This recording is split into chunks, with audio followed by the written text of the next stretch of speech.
శ్రీగురుభ్యో నమః. హరి ఓం. శ్రీ మాణిక్యాంబా సమేత భీమేశ్వరాయ నమః. మనం భీమఖండాన్ని పురస్కరించుకుని నక్షత్ర దేవాలయాలు 27 నక్షత్ర దేవాలయాలు కూడా చక్కగా మీకైతే దర్శనం నేను చేయించడం జరుగుతోంది మన ఛానల్లో. అదంతా కూడా మా మాణిక్యాంబా సమేత భీమేశ్వర స్వామి వారి పరిపూర్ణమైనటువంటి అనుగ్రహం మాత్రమే. ఎందువల్ల అంటే మనం ఆయన ఆజ్ఞాపిస్తే ఇదంతా కూడా చేస్తున్నాను తప్ప ఇదంతా కూడా కేవలం నేనేంటంటే ఏదో చెయ్యాలి అని చెప్పి అనుకున్నాను తప్ప ఇంత అద్భుతంగా అయితే నాకు చేయడం జరుగుతుంది అని చెప్పి నాకైతే అప్పుడు అనిపించలేదు. కానీ స్వామివారి యొక్క అనుగ్రహం ఒక్కసారి మనకు ఉన్నట్లయితే ఎలాగా అంటే మనం అలా నిలబడితే చాలు అన్నీ కూడా చక్కగా అయ్యేయండి.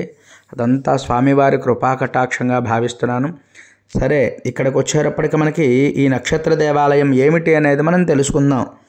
మూలా నక్షత్రం 4వ పాదం. స్వామివారి పేరు లలితాంబా సమేత ఉత్తరేశ్వర స్వామివారు. ఇది ఊరు ఏమిటి అంటే అండి పాణింగపల్లి. ఇది భీమఖండానికంటే ద్రాక్షారామకు అతి చేరువలోనే ఉందండి ఈ యొక్క పాణింగపల్లి అనేటువంటి దేవాలయం. మనం ఇటు నుంచి కూడా మనం వెళ్ళిపోయినట్లయితే ద్రాక్షారం మీదుగా మనం కోటిపల్లిది కూడా వెళ్ళక్కర్లేకుండా మనకి సొంత వెహికల్ ఉంటే కనుక ఒక 7 కిలోమీటర్ల దూరంతో అయితే మనం వెళ్ళిపోవచ్చండి. ఈ యొక్క గుడి ప్రాంగణం అంతా కూడా చాలా విశాలంగా మనకి ఇది చాలా పల్లెటూరుముల ప్రశాంతమైనటువంటి వాతావరణంలో అయితే ఉంటుంది. ఈ గుడి మనకి చాలా చక్కగా చూడండి, మనం చూసినట్లయితే విశాలమైనటువంటి ప్రాంగణంలోనే ఉంటుంది. అంటే రోడ్డు కొంచెం లోపలికైతే వెళ్ళాలి. వెళ్ళినట్లయితే మనకి ఈ యొక్క దేవాలయం అయితే దర్శనం అయితే చాలా అద్భుతంగా అయితే మనకు అవుతుంది. మరి ఈ నక్షత్ర పాదలింగాలు మనకి ఈ భీమఖండంలో తప్ప ఎక్కడా లేవు. అందువల్ల ఇవి మొత్తం ఎన్ని ఉన్నాయి అంటే 108 కూడా మనం చేయడం అయితే జరుగుతోంది. అయితే మరి స్వామివారి యొక్క అనుగ్రహం ఉంటేనే ఇది. ఎందువల్ల అంటే ఈ మూలా నక్షత్రం అండి సాక్షాత్తు అమ్మవారి నక్షత్రం. అమ్మవారు చాలా విశేషంగా కళగా ఉంటుందండి. ఇక్కడ ఆ లలితాంబ అమ్మవారు లలితాదేవి మనకి చూసినట్లయితే చాలా అందరూ కూడా దీర్ఘ సుమంగళి యోగం కలుగుతుందట ఇక్కడ అమ్మవారిని చూడడం వల్ల.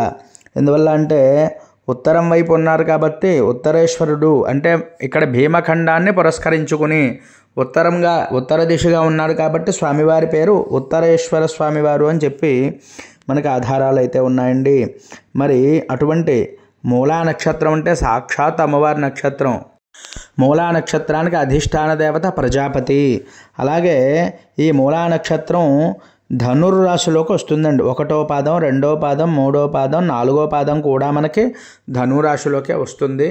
మరి అటువంటి మనకి ఈ దేవాలయం చాలా విశేషంగా ఉంటుందండి. లింగం కూడా చూడండి మనకి పానమట్టం ఇవి కూడా చక్కగా ఉన్నాయి. మీకు అవన్నీ కూడా నేను చూపించడం జరుగుతుంది. ఇక్కడ ఓన్లీ మీకు నేను చూపించేది ఏంటంటే దేవాలయం ఏదో నేను లింగం ఒకటి చూపించేసేసి మామూలుగా అయితే చేయట్లేదు. ఎందువల్ల అంటే మనం ఆ గుడి పరిసరాలన్నీ కూడా చక్కగా చూసినటువంటి అనుభూతి మనకి కలగాలి. మనం వెళ్ళేమో ఈ గుడికి అనేటువంటి భావన కలిగి ప్రతి ఒక్కళ్ళు కూడా మరి వెళ్ళి దర్శనం చేసుకోవాలి అనేటువంటి మా యొక్క జిజ్ఞాస. అందువల్ల మీకు వీలుంటే తప్పకుండా వెళ్ళి దర్శనం చేసుకోండి. లేకపోతే మన వీడియో చూసి తప్పకుండా దర్శనం చేసుకుని మరి ఆ యొక్క స్వామివారి అనుగ్రహాన్ని పొందాలి. ఇంకా ఎవరైనా సబ్స్క్రైబ్ చేయకపోతే సబ్స్క్రైబ్ చేయండి, లైక్ చేయండి, కామెంట్ చేయండి. మరి స్వామివారి యొక్క అనుగ్రహాన్ని